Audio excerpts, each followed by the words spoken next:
Right guys, ndoda kumboisawo muono wangu panhau yemafikizolo kuti vasvikopefuma muZimbabwe nemamwe maartist ese ekusouth Africa. At this point I don't think it's the right time guys yekuti muZimbabwe any promoter uise vanhu vekumhiri kwaLimpopo nesituation iri kuitika kunyika yavo.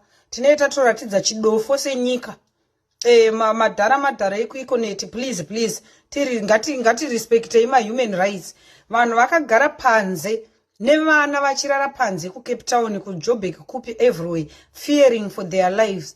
The least you could do is kuti trigger kunotora vanhu vekumhiri kwaLimpopo kuti vasvikoimba muZimbabwe. Hatisi kuda kuimbirwa navo, hatina chatoda kuimbirwa navo. Tine vanhu vari kutambura vana Blota nemamwe maartist. Replace vanhu ivavo muise mamwe maartist. Havasi kutida isa hatisi kuvadawo. Simple.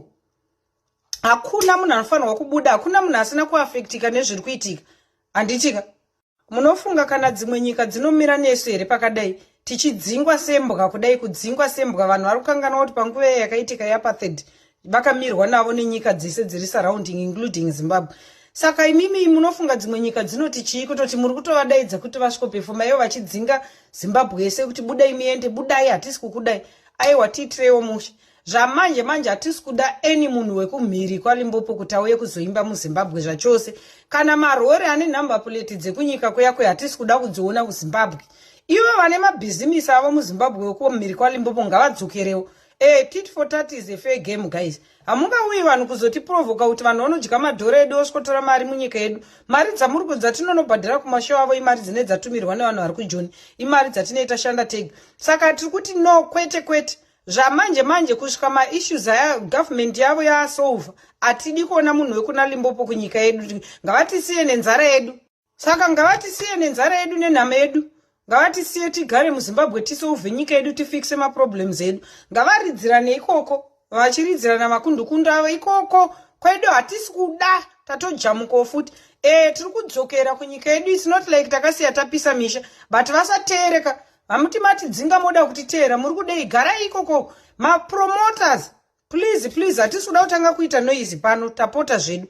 Mapromota torai maartist kumwe kune dzimwe nyika dzese. Maartist ekunyika yekuna mhiri kuna Limpopo hatisi kuda kumaona. Ngaagare ikoko, varidzire ikoko. Isusu tichambochema nehama dzedu dziri kurara panze, dziri kutsvaga kudzoka kumusha. Hatisi kuda anotiprovoka kana kutitokonya please. Hatisi kuda zvenyu kuikonetu. Garai pasi mubva matoziya kuti no kana musina kuafektwa because muri mbinga isusu takaafektwa hatisi kuda. Anyone anobva uko kusvika vaadrese nyaya yekudzinga kwavari kuita vanhu. Imi Econet muri kuda kuendesepi mafikizolo? Mafikizolo ari kuenda kupi Econet? Iri kuenda kunyika kwani? Kupi kwairi kuenda? Handidi kuona flyer Roma streets. Tapota imbomira zvekuda kuti provoka. Musati provoka mazviwa. Musati provoka Econet, musada kuona what we can do. Econet ka don't do that. Stop it Econet. Iri kuenda mafikizolo. Iri kunoitei. Ndoda unoimbirani. Ndiani wada undounganidza ikoko Econet? Tichiri busy apa kunetsana nemabhazi. Vari kuda kutoita profit out of vanhu vari kutambura vana kuzoka kuZimbabwe. Tiri busy tichiri busy nemabhazi asati apedza nemabhazi. Tiri kurwira nyaya yemabhazi apa. Ari kukwidza price kuti asikuti vanopenga. Vakutoona opportunity yekuti vaite mari nesu. Imuri busy. Who does that during the people? Muri busy kuronga zvimashow zvimatuzvi. Zvimashow zvekumama. Munopenga here mimi Econet?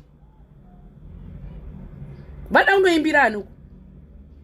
Ndoziva pane matofa achati pane maZimbabweans anouya wani kunoimba kuSouth Africa futsaka. Vane kuimbira isusu. Vanoimbira maZimbabweans tisu tenge tichiimbirwa tisi tenge takazara mumashows. Haumbooni musasi imomo mushow imomo.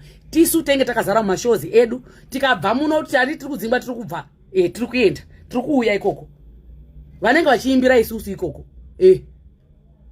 Vanenge vachiimbira isusu ikoko. Vanenge vachiya kunodi.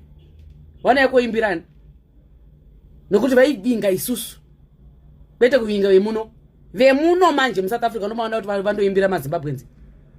South Africans mangana ari kuZimbabwe. Ndati maSASCO mangana ari kuZimbabwe. Mangani maSASCO ari kuZimbabwe. Mangani. Andoimbira 2 3. Vanonozadza kuti pane mari vachitora ma-US dollar ani. Ikone Zimbabwe ka. Ikone Zimbabwe. Mukwane. Kwana ikone Zimbabwe. Mone zvipande zvimwenyaya dzenza dzakawanda dzemari dzedu dzemba kwayo manonzi maiwawo mamahwa. Iwawo. Maiko cash machima mesi ameno zvinoitika ikoko. Iyi ndawo muchida kuti ingwarisira wani muchida kuti dzindira paronda so. Kuda kukwakwanura chironda chedu changa chooma tatozijera kuti takuenda kumba. Makuti burisira flyer mafikizolo. Iri kuenda kupi?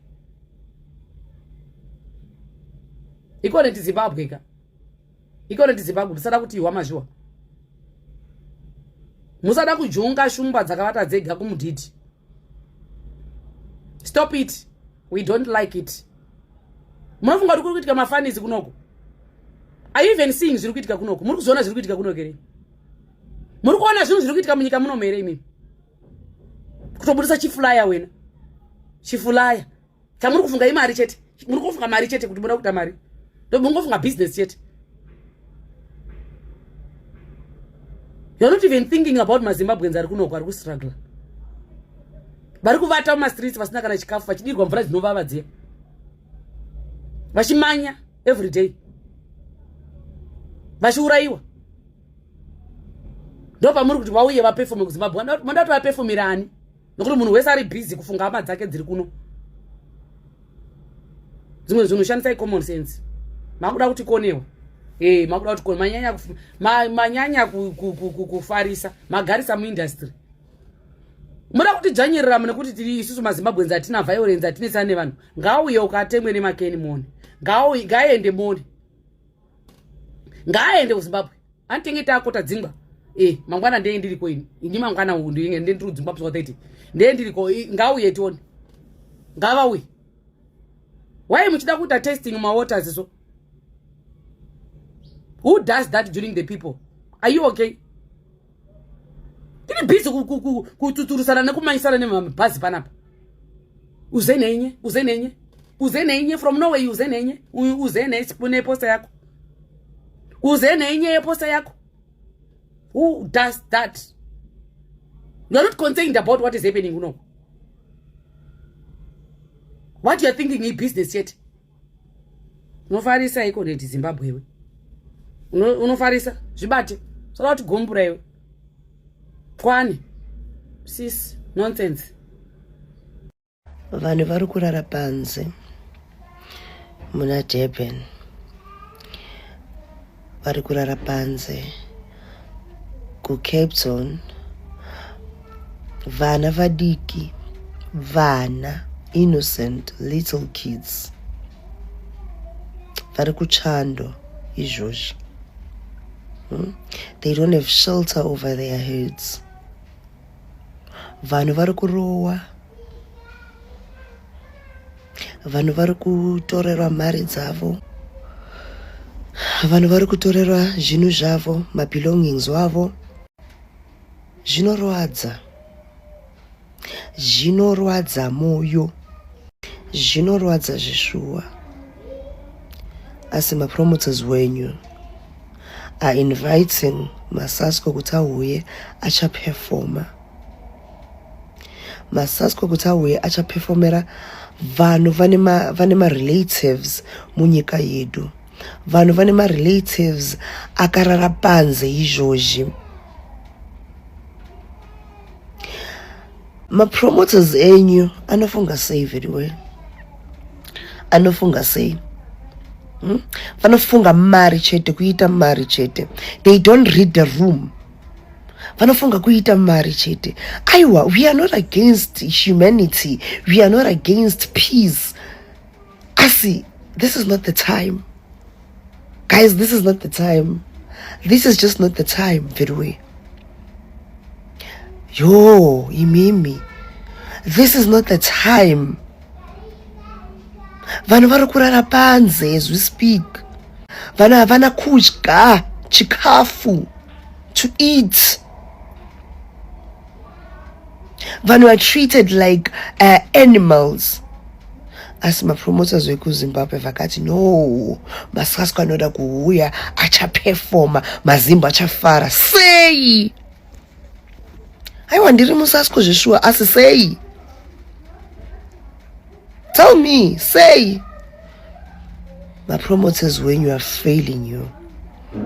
Handizivi kana vanonyengerera here kana vanoda mari, but I think vanofunga nemari first before thinking of the other person.